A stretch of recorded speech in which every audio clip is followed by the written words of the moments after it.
میں اس نتیجے پہ پہنچا ہوں کہ جو ٹائم انسان بچاتا ہے نا آرام کے لیے، اس ٹائم میں بے پناہ سستی اسے گھیر لیتی ہے۔ ہم چھوٹے ہوتے تھے بچپن میں، اسکول سے ایک چھٹی کرتے تھے، پھر دوسری کرنے کو بھی دل کرتا تھا، دوسری کرتے تھے، پھر تیسری کرنے کو بھی دل کرتا تھا۔ گاڑی اسی کا نام ہے جو چلتی رہے، ڈیوٹی اسی کا نام ہے جو ہمیشہ کی جائے۔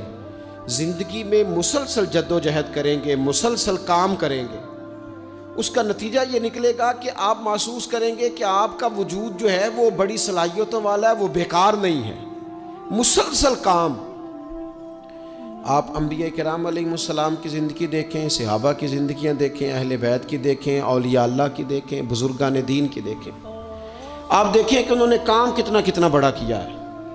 ہم کبھی ان کو پڑھتے ہیں تو حیران ہو جاتے ہیں کہ یار اتنے مختصر وقت میں اتنا زیادہ کام تو ممکن ہی نہیں۔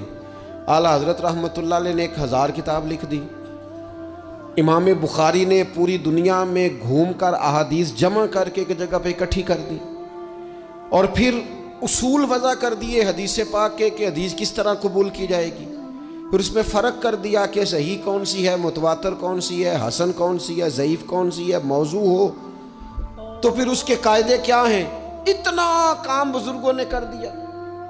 جد و جہد تھی زندگی میں، مسلسل ڈیوٹی کرتے تھے۔ جب مسلسل کام کرتے ہیں نا، نبی پاک صلی اللہ تعالیٰ علیہ وسلم نے فرمایا جو آدمی محنت کرے، کوشش کرے اور شام کو تھک کے سو جائے، اللہ اس کے پچھلے گناہوں کو معاف فرما دے گا۔ تو چلتے رہیں، جد و جہد کریں، ہمت کریں، کوشش کریں۔ کبھی کبھی یوں ہوتا ہے کہ انسان سمجھتا ہے کہ میں نے کوشش تو کی تھی، لیکن یار یہ میرے کوشش کرنے سے کوئی نتیجہ نہیں نکلا۔ عارف رومی رحمۃ اللہ علیہ فرماتے ہیں کہ ایک شہر ایسا تھا جس میں ایک بیماری بار بار حملہ کرتی تھی،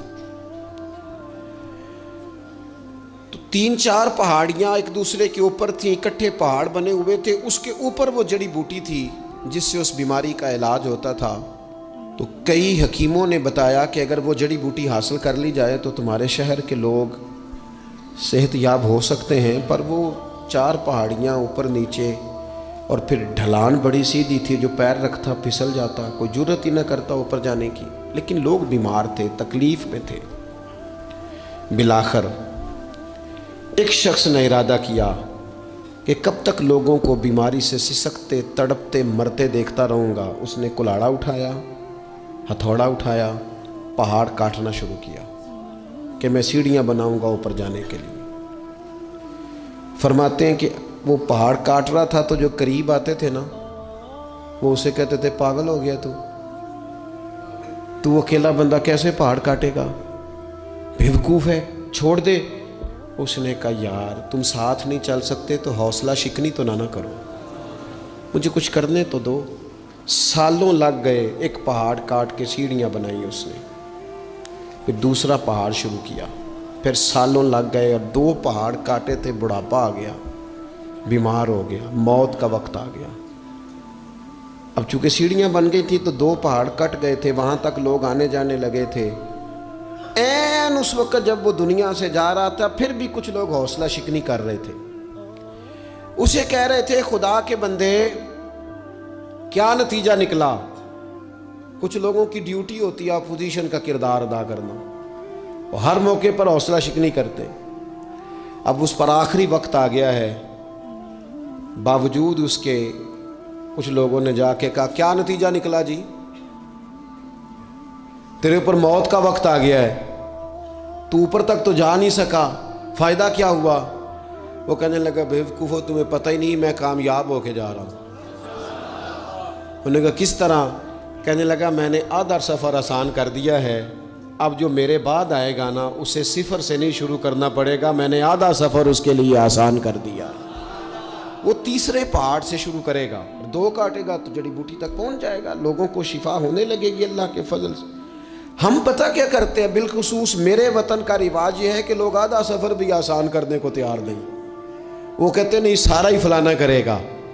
جتنے انبیاء دنیا میں آئے نا میرے دوستو، وہ سارے کامیاب گئے، لیکن کسی کے ساتھ 4 امتی، کسی کے ساتھ 10، کسی کے ساتھ 100، کسی کے ساتھ 200، لیکن نبی کامیاب گئے۔ کیوں؟ کہ اللہ تعالیٰ نے جو ان کے ذمے ڈیوٹی لگائی تھی وہ ڈیوٹی انہوں نے پوری ذمہ داری سے سر انجام دی ہے۔ اس ڈیوٹی میں انہوں نے کبھی کوئی کمی دکھائی تو اپنی زندگی میں جد و جہد کریں، کام کریں، بیٹھ کر صرف بات نہ کریں، تنقید نہ کریں، بیٹھ کر صرف منصوبہ بندی نہ کریں۔ اور میرے ملک میں بالخصوص یہ کام ہوتا ہے، تبصرے کرو، چینل کھولو، تنقید کرو، اندر کی خبر لے کے آؤ، کوئی کہانی سناؤ، کوئی نئی سٹوری بناؤ، لیکن کام نہ کرو۔ بڑی خوبصورت بات کی شاعر نے، اس نے کہا شکوائے ظلمت شب سے تو کہیں بہتر تھا، اپنے حصے کی کوئی شمع جلاتے جاتے۔ لوگ تعلیم نہیں حاصل کر رہے تو بھئی آپ ایک بچے کا خرچ اٹھا لیں، کسی غریب کا آپ اسے پڑھا دیں، ایک بندہ تو آپ کی وجہ سے تعلیم یافتہ ہو جائے۔ لوگوں کو کھانا نہیں مل رہا، بھوکوں مر گئے لوگ، حکومتیں کچھ نہیں کر رہی، آپ 10 بندوں کی ذمہ داری اٹھا لیں، آپ غریبوں کو دیکھ لیں، 10 لوگوں کے گھر میں آپ کھانا پہنچانا شروع کریں۔ اور یہ ہوتا رہا ہے، لوگ یہ کام کرتے رہے، یہ ڈیوٹیاں ہمارے بزرگوں نے سر انجام دی ہیں، 2 کر کے، 4 کر کے، 6 کر کے انہوں نے کام کیا ہے۔ اپنی ذمہ داری کا احساس کریں، مسلسل کام کریں، مسلسل جد و جہد کریں، مسلسل ڈیوٹی کریں۔ اور پھر میری تیسری گزارش آپ سے یہ ہے کہ جس طرح آپ اپنے اپنے گھر میں آپ کی ذمہ داریاں ہوتی ہیں، اور اگر آپ ذمہ داری ادا نہیں نہ کرتے تو احتجاج ہوتا ہے۔ ماں کو ٹائم نہیں دیتے تو ماں بھی احتجاج کرتی ہے، گھر والی کو ٹائم نہیں دیتے تو وہ بھی احتجاج کرتی ہے، دوستوں کو وقت نہیں دیتے تو وہ بھی اس کا شکوہ کرتے ہیں۔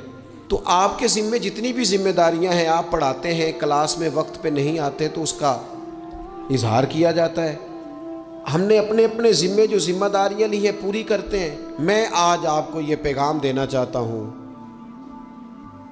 کہ ایک ایک ڈیوٹی دین کی بھی اپنے ذمے لیں، ایک ایک ڈیوٹی، ایک کام اپنے ذمے لے لیں۔ آپ اپنے اپنے علاقے کی مسجد میں جھاڑو دینے کی ڈیوٹی لے لیں، آپ یہ ذمہ داری لے لیں کہ مجھ سے کچھ نہیں ہو سکتا تو میں ہفتے کے بعد مسجد میں جاؤں گا اور قرآن مجید کو میں صاف کر کے، جھاڑ پونچھ کے، ترتیب کے ساتھ مرتب کروں گا۔